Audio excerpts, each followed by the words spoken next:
Bonjour à tous et bienvenue dans ce nouvel épisode d'Exploration Nature. Alors aujourd'hui je vais vous parler de macrophotographie. J'avais déjà fait 2 vidéos sur le sujet que vous pourrez retrouver en lien de description.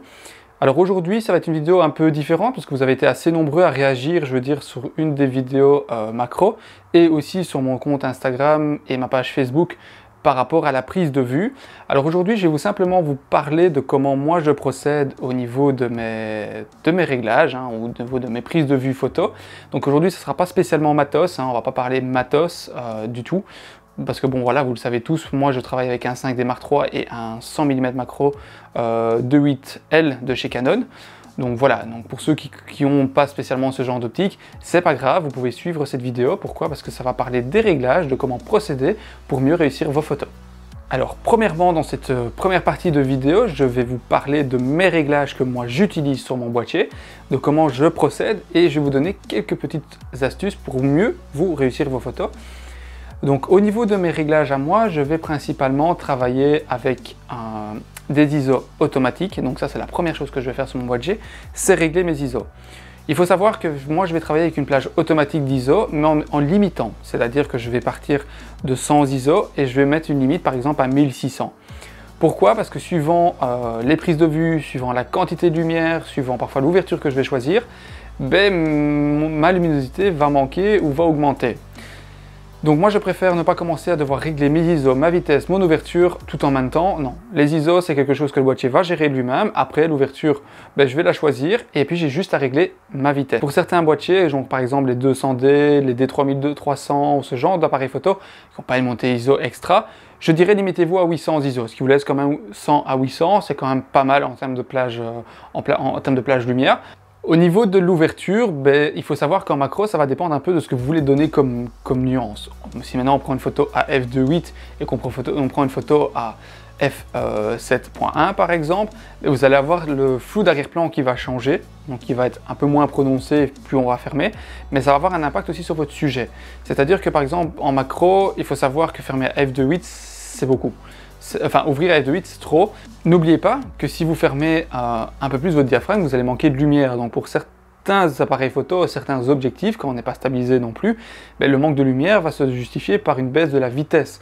Donc là, moi, je vais vous parler un peu de la vitesse que moi j'utilise. Vu que moi j'ai une optique stabilisée, je vais travailler généralement avec une vitesse de 1 centième, 1 120e, 1 160e, voire plus, suivant si je veux figer le sujet. Parce que bon, maintenant, si je prends par exemple, on va dire une guêpe ou une abeille sur une fleur, il y a du vent à l'extérieur, ça va bouger. Même si j'ai un stabilisateur, ça va bouger. Et donc là, je vais devoir figer mon sujet. Et là, je vais commencer à avoir des vitesses de 1 400e, 1 800e, voire 1 millième de seconde. Ce qui veut dire que j'ai un manque de lumière. Donc parfois, je vais jouer avec l'ouverture et les ISO. C'est pour ça que parfois, je monte mon palier un peu plus haut. Là, maintenant, je vais vous emmener sur un lieu que je fréquente assez souvent pour la photo macro. C'est simplement, vous l'avez déjà vu dans la plupart des vidéos, c'est une petite réserve où je vais, où il y a énormément d'insectes. Bon, ici on n'est pas encore dans la période où les insectes sortent beaucoup, enfin c'est une question de jours, où quand j'ai tourné la vidéo, il n'y avait pas encore énormément d'insectes, donc j'ai travaillé sur des sujets plus fixes, mais je vous emmène sur ce lieu, vous montrer comment moi je travaille, et vous expliquer comment je travaille au niveau de la prise de vue. Allez, c'est parti. Voilà, donc comme je disais, l'indispensable en photographie, avant tout de la prise de vue, c'est vraiment la position que vous allez avoir. C'est de toujours se situer à hauteur de son sujet. C'est-à-dire qu'en fait, c'est par rapport à votre tête, avoir le sujet à votre hauteur. Pourquoi? Parce que sinon, on va se retrouver avec des photos qui sont prises en plongée ou en contre-plongée. Sur la scène, on va dire, on peut avoir un côté artistique, mais alors là, c'est vraiment que c'est recherché. Maintenant, prendre les photos pour dire, voilà, j'ai vu une belle guêpe, je vais la prendre comme ça. Non. Pourquoi? Parce que ça va avoir un impact, vous allez écraser votre sujet en fait sur la photo, donc sur son fond, vous allez complètement l'écraser, comme à l'inverse, vous allez trop la sortir. Moi, je travaille généralement à hauteur, je veux dire, de ma vue, donc si maintenant mon sujet est là, sur une fleur, je vais me mettre vraiment à cette hauteur-là, pour pouvoir avoir cette photo, avoir un fond d'arrière-plan quand même assez correct, et pour ne pas écraser mon sujet. Ça va avoir un impact sur la qualité de votre image, de ce moment-là que vous pouvez jouer avec la scène. Donc vous allez pouvoir tourner alentour en restant toujours à cette hauteur. Travailler sur un sujet qui est juste ici, donc on le... Mais par exemple, voilà, au lieu de travailler, je veux dire, comme ceci avec mon appareil photo, je veux vraiment venir me mettre à hauteur afin d'avoir une vue plus directe vers mon sujet. Donc je vais vous dézoomer un petit peu pour que vous me voyez un peu plus. Voilà. Donc je vais vraiment essayer de travailler parce que le sujet il est vraiment là. Donc je vais essayer d'avoir vraiment une photo avec l'arrière-plan qui est un peu plus foncé. Je vais vous montrer directement sur le boîtier qu'est-ce que ça pourrait donner. Donc, je vais d'abord faire mes réglages. Attendez, je cherche. Voilà, je recule un peu parce que je suis trop près. Voilà. Donc hop, je vais passer en mode vidéo comme ça je vais vous montrer. Donc voilà, on a un sujet qui est posé sur la feuille. Directement, ça donne un style complètement différent. On voit bien que le sujet va venir se détacher du fond. Contrairement, si maintenant je change de position, directement que le sujet a tendance à être plus écrasé sur le fond.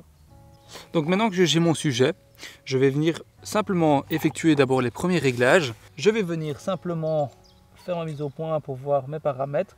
Voilà, là je suis un peu trop surexposé, donc je vais simplement venir modifier ma vitesse. Voilà, je vais me mettre à 1/100 vu que c'est un sujet fixe.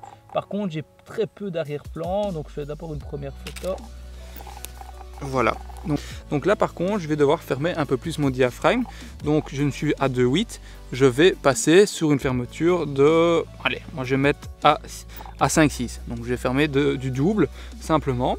Et on va réessayer directement. Voilà. On peut s'apercevoir directement qu'on a quand même une différence. Donc ça c'est la photo avant, donc on a vraiment très peu de netteté sur l'arrière-plan. Par contre le sujet, on a juste une petite feuille ici au coin où on voit. Je vous montrerai ça en plein écran sur l'ordinateur. Par contre là on commence à avoir plus de détails. Donc on a une photo qui est beaucoup plus nette, beaucoup plus créative.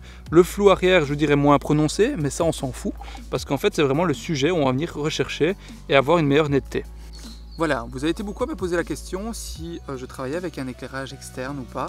Mais en fait, moi je travaille principalement avec des petites lampes LED comme celle-ci. Donc ça c'est la Aputure AL-MX exactement, de chez Aputure. C'est une lampe sous batterie, un LED. L'avantage avec celle-ci c'est qu'on peut régler l'intensité mais aussi la colorimétrie de la lampe. Donc ça va quand même avoir un impact, je veux dire, sur vos photos parce que vous pouvez directement jouer avec les nuances de couleurs, donc sur une lumière plus chaude ou moins chaude. Par rapport à ça, en plus de ça, elle se recharge très rapidement en USB-C et on va pouvoir simplement venir la placer où on souhaite sur notre sujet. Voilà, c'est sur ça que se termine cet épisode spécial macro qui est un épisode 3.